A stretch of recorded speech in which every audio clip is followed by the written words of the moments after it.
اگر آپ کے جسم میں پانی کی کمی ہے تو اس کیفیت کو ہم ڈی ہائیڈریشن کہتے ہیں۔ اس کی کیا وجوہات ہیں؟ اگر آپ یہ جاننا چاہیں تو آپ یہ میری ویڈیو ضرور دیکھیں۔ السلام علیکم جناب، میرا نام ڈاکٹر عبدالمجید ہے۔ اگر باڈی میں پانی کی کمی ہو جائے، اگر آپ پانی کم لے رہے ہیں یا فلوئڈ آپ کی باڈی سے زیادہ لاس ہو رہا ہو تو آپ کی باڈی میں پانی کی کمی ہو جاتی ہے۔ پاکستان میں جولائی اور اگست میں بہت زیادہ گرمی ہوتی ہے اور اس گرمی میں بہت زیادہ سویٹنگ ہوتی ہے جس کی وجہ سے پانی کی کمی ہوتی ہے، تو اس کنڈیشن کو ہم ڈی ہائیڈریشن کہتے ہیں۔ تو اس کی اگر آپ وجوہات دیکھیں تو اس گرم موسم میں اگر آپ بہت زیادہ فزیکل ایکٹیویٹی کر رہے ہیں تو آپ کی باڈی میں بہت زیادہ سویٹنگ پیدا ہو رہی ہے، یا جو فلوئڈ لاس ہے یہ پسینے کے تھرو آپ کی باڈی سے باہر خارج ہو رہا ہے، جس میں باڈی میں پانی کی کمی ہو جاتی ہے۔ اگر کسی شخص کو گیسٹرونٹائٹس ہو جائے، اس کو سٹامک یا گیسٹرک کوئی ڈیزیز ہو جائے، اگر بار بار وومٹنگ کر رہے ہیں یا لوز موشنز کر رہے ہیں یا ایپیسوڈ جن کے بڑھ جائیں تو اس میں بھی باڈی کی کمی ہو جاتی ہے۔ کچھ ایسے پیشنٹس بھی ہیں ڈائبیٹک ہیں یا جو ہائپرٹینسو ہیں، کچھ ڈائیوریٹک اگر وہ میڈیسن لے رہے ہیں تو باڈی سے فلوئڈ زیادہ لاس ہو رہا ہے جس کی وجہ سے بھی پانی کی کمی ہو جاتی ہے۔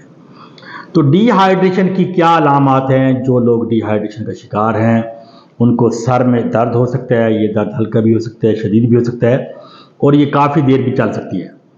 ڈی ہائیڈریشن شکار شخص کا گلا خشک ہوتا ہے، اس کو پیاس بہت زیادہ لگتی ہے، اس کو مسلز میں کریمپس ہوتے ہیں، اس کو یورین یا تو بہت کم مقدار میں آتا ہے یا اس کو جو یورین کا کلر اس کا ڈارک بھی ہو سکتا ہے، اور بعض دفعہ پٹھوں میں درد اور شدید تھکاوٹ کا احساس بھی ہوتا ہے۔ جو بچے ہیں یا نومولود ہیں، جو ینگ ایڈلٹس ہیں، ان میں چونکہ باڈی سرفیس ایریا زیادہ ہوتا ہے تو ان میں سویٹنگ بھی بہت زیادہ ہوتی ہے اور فلوئڈ لاس بھی زیادہ ہوتا ہے۔ تو جو بچے ہیں یہ بڑوں کے مقابلے میں ڈی ہائیڈریشن کا زیادہ شکار ہوتے ہیں۔ تو ہم ڈی ہائیڈریشن میں اگر یہ بہت زیادہ سیویئر ہو جائے تو اس میں کنفیوژن بھی ہو سکتی ہے، ڈیزینس بھی ہو سکتی ہے اور ہیلوسینیشن بھی ہو سکتی ہے۔ تو اس حالت میں ہمیں ڈاکٹر سے بھی رجوع کرنا پڑ سکتا ہے۔ تو اس کا کیا علاج ہے؟ ہمیں چاہیے کہ اس گرم موسم میں 8 سے 10 گلاس پانی زیادہ استعمال کریں، یعنی آپ 2 سے 3 لیٹر پانی ڈیلی استعمال کریں۔ وہ لوگ جو فزیکل ایکٹیویٹی کر رہے ہیں یا سن انوائرمنٹ میں یا دھوپ میں جا کے کوئی کام زیادہ کر رہے ہیں تو اپنے ہیڈ کو کور کریں، اس کے ساتھ ساتھ پانی یا مشروبات کا زیادہ استعمال کریں۔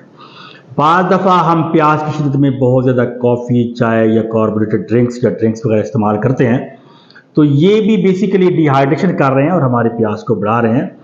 تو ہمیں چاہیے کہ ڈی ہائیڈریشن کو کم کرنے کے لیے ہم جو موسمی فروٹس ہیں جس میں سویٹ لائمز ہے، اس کے علاوہ ویجیٹیبلز ہیں یا سلاد ہیں، ان کو بھی زیادہ سے زیادہ استعمال کریں، اور کچھ سبزیاں بھی ہیں جو ہمیں اگر استعمال کریں تو یہ بھی ہماری باڈی میں فلوئڈ کو ریٹین کرتی ہیں۔